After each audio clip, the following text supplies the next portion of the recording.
it's Jessie here. Welcome back to my channel, or welcome if you are new. Today's video is going to be a budget related video, but it's going to be something a little bit different. At the end of this year, started feeling pretty burned out on budgeting. I was feeling discouraged thinking about all of the debt that we still have to tackle, and a lot of you mentioned that something that I should do is look back over the year and see how much progress I've made, how much debt I've paid off, and really just appreciate the hard work that I put in this year. And I thought that was a great idea. But the problem with that is I can't look back over 2020 and just say I paid off, $10,000 in debt. That's just an example. I didn't do a good job of keeping track of exactly how much debt I was paying off. Each month, I would go in and I would kind of take a look and list out all of our debt. But the problem is that while we were paying off a lot of credit cards, we were also using others, and some of those cards we were paying the balance every month and others we weren't. Probably not the best way to go about it, but it's just the stage of life that we were in. So I can't just look at how much debt we had at the beginning of this year and how much debt we have at the end and get a total. Just can't do it. But what I can do is look back over the year and think about all of the financial wins that we had in 2020, and that is what today's video is going to be. I printed off a little page here, and I printed it on the wrong paper. This is just plain computer paper. I forgot to load my printer tray with my 28-pound paper. It is what it is. That's okay. We're going to make this work. But I'm going to list out some of our big financial milestones and accomplishments in 2020 so that I can look back at this when I'm feeling discouraged and see just how far we've come. So like I said, I didn't do a great job of keeping track of when we paid off credit cards or in what order. It just wasn't my priority. I don't like to look at the overall debt because it's discouraging. I look and I see that, okay, we've paid off 100, but we still have 1,500 to go, and it's just frustrating. Again, those numbers are just random numbers. They're not accurate to what we've actually paid. It's discouraging to look at the debt as a whole, so I like to break it down into chunks. So I like to look at each credit card that we're tackling. But we're not just tackling one credit card at a time. We're also making minimum payments on some things, and we're making progress on like our car loan and everything. So in 2021, I am going to be a lot better about actually keeping track of when we paid things off. How much debt we paid each month. I have a debt-free chart that I downloaded specifically, and I might even have it right here in front of me. Let's see. Trying not to give too much away here because I am going to do a video on my 2021 setup. I did this. This is the debt is going down page, so I can list out the amounts, and I can do a graph and actually see at the end of 2021 where we started and where we finished. And if we added debt, you'll see a spike going up. I love the idea of graphing it out. But for 2020, I just didn't do that. I wasn't focused on that so much as just making progress. So I looked back at some of my old planner pages and some of my old videos where we were discussing budget, and I figured out a few things that I really want to make sure that I remember when I'm feeling discouraged. So I have my page here. I have one of the Cleancolor dot markers. These are from Zig, I think is what the company is. I have these linked down below. I have both the single ones that have just the one end, and then I have some of the double-ended ones which have the dot marker on one side and just a fine point marker on the other. The cool thing about these though is that they make a perfect little dot. and it's great for bullet points and whatnot. So I'm going to be using this on this page as a bullet marker for each of the wins. And then I'm going to use this fun colored erasable pen from Parkoo. I love the Parkoo pens. You guys see me use the black Parkoo pens all the time in my budget, but for this, I thought it would be fun to do something a little more colorful. So the very first thing that I want to remember is that in 2020, we actually paid off our mortgage. We have paid off our home. It is completely ours, and that is a huge accomplishment. Now, we did not have a large mortgage. We live in a very tiny little mobile home. It did not cost that much money, but that was still something that we accomplished. We completely paid this off. It is ours, free and clear, and that is wonderful. It's a wonderful feeling. It's so secure. I know that no matter what happens, this home is ours. So that is probably the biggest win in 2020. We had I believe it was a 9-year mortgage, and we were paying very small amounts. It was like $300 a month or something. It was not large, you guys, I'm telling you. But it freed up a lot of money in our budget. It gave us that feeling of accomplishment and security, and that was huge. So that's the first one. And I did not print lines on this page, so my handwriting is going to be all wonky, and I'm just going to have to be okay with that. So the next big win that we had was that we wrote a budget every single week this year. So we consistently budgeted. I don't know if I'm going to spell this right. Consistently wrote a budget. I had never really sat down every single week and written out a budget and then went back to it and owned up to whether I was over or budget or under budget. That was just something that I wasn't super consistent at before 2020. A little bit in 2019, but definitely 2020 was the year that I really got my act together. I really figured out what my budgeting style was. And not only did I consistently write a budget, but I consistently filmed videos about my budget almost every single week this year. I think there was only like 3 weeks out of the entire year that you guys did not see a written budget from me.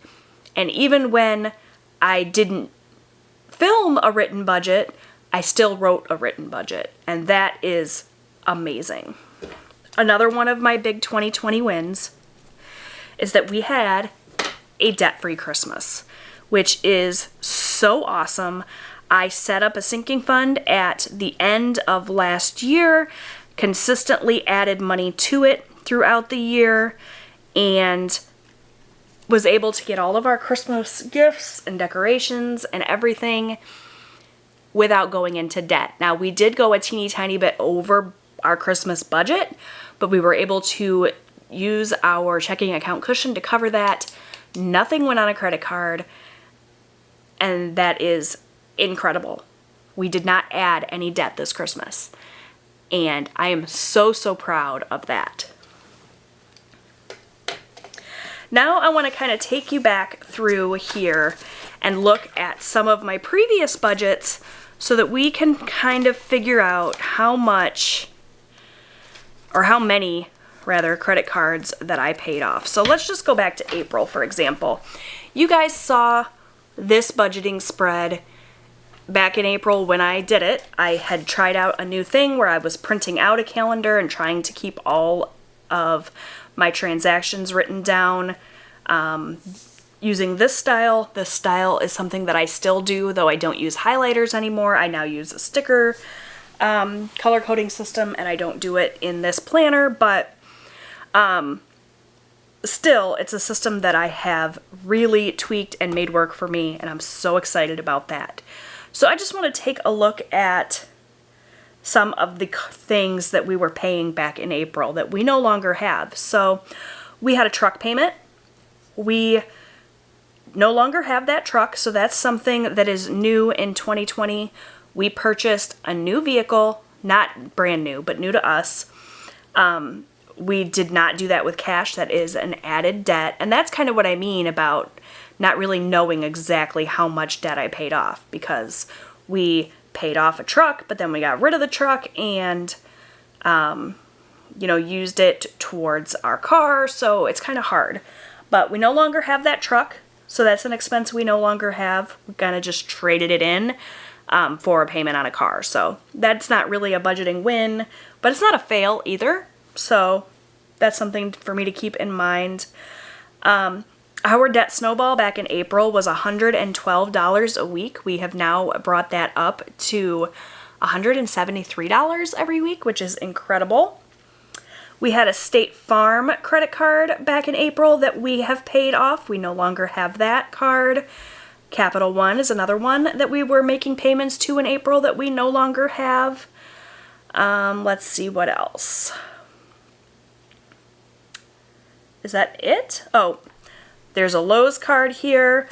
You guys know I paid off my Lowe's card in 2020, and then I used it to buy a washer and dryer, and then I proceeded to pay off that as well. So that was awesome. There's a Home Depot card here that we no longer have. Like, we paid off a ton of credit cards. I can tell you this.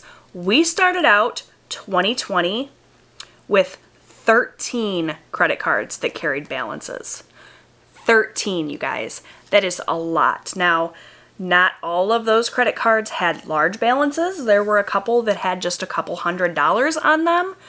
But even so, we had 13 credit cards that carried balances at the start of this year. And we are now down to just 4 credit cards. We have Discover that we are working on paying off. That's the card we are currently working on. It is actually the card that has the highest balance, or at least it had the highest balance. We've since paid it down and it's no longer our highest credit card. But it was the card that carried the highest balance, and we decided to work on that card next because I want to get as much of it paid off as possible before our interest-free period ends, which is in March. So we have Discover.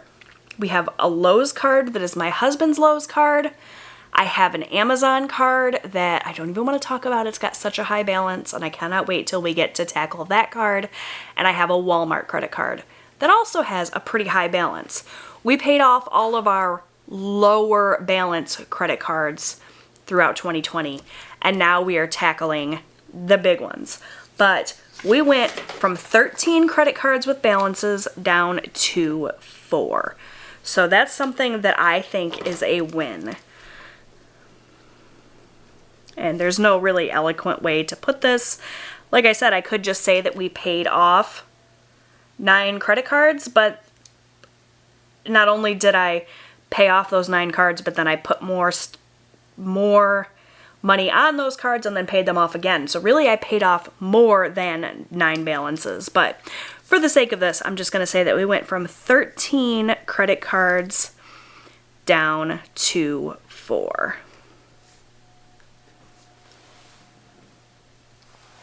So that is incredible. We also were able to use sinking funds wisely. We were able to save little bits of money throughout the year and have those little bits of money build up to a lot of bits of money and use those towards things that we normally would have used a credit card for. So we mastered our use of sinking funds, which is incredible. I cannot wait to sit down and set up my sinking funds for 2021. They're primarily going to be the same, but there are a few little changes, and I will be doing a video on that, so keep your eyes peeled for that. And we also really consistently used cash envelopes in a way that kept our savings low. And that's a win for me. It's not something that, I can look at and say, it was this huge thing where I paid off X amount of money, but being consistent with budgeting is a huge win. consistently writing out my budget, consistently using cash envelopes, not going over budget. I stayed under budget probably 90% of the time. And you guys can go back and watch some of my budget videos and see that, and see me really celebrate the fact that I've been able to consistently budget and really get a handle on our spending and know what to expect week to week. So I'm so proud of myself for that. Consistently used cash envelopes.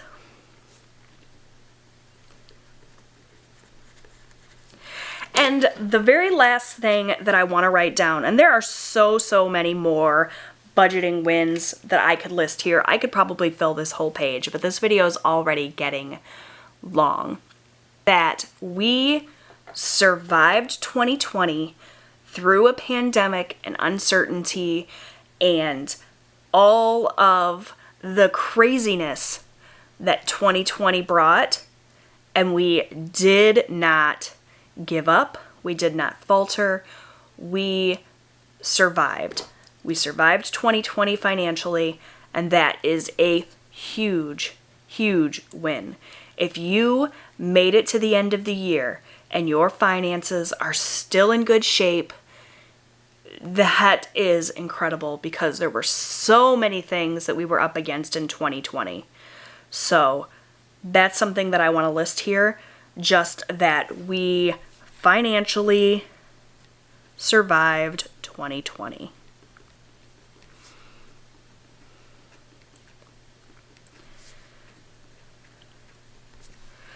So that is a look at some of my major 2020 wins. Like I said, I would have loved to sit down and spout off a huge number and be able to tell you definitively that we are, 50% done with our journey and we paid off this much or that much, but it's just not the way that I did things in 2020. You can rest assured that come 2021, at the end of the year, when I sit down to write my 2021 wins, I will have much better information for you all. But overall, I'm really proud of myself for sticking with the budget, making it through 2020, and taking care of a lot of our credit card debt as well as our mortgage. So thank you guys so much for watching today. I know this probably wasn't the budget video you were expecting. Don't worry, you guys, starting in the new year, I will be back with weekly budget breakdowns, cash envelope stuffings, budget results videos. Those aren't going anywhere. I just wanted to make sure that I sat down and really reflected on 2020 and that I set up my 2021 goals, which is another video you will see this week. So thank you guys so much for watching. I hope you enjoyed this video. If you did, I'd love it if you would take a minute and click that subscribe button so that you never miss a video from me. I post new budgeting and lifestyle content every week here on my channel. I will see you guys in my next video. Bye!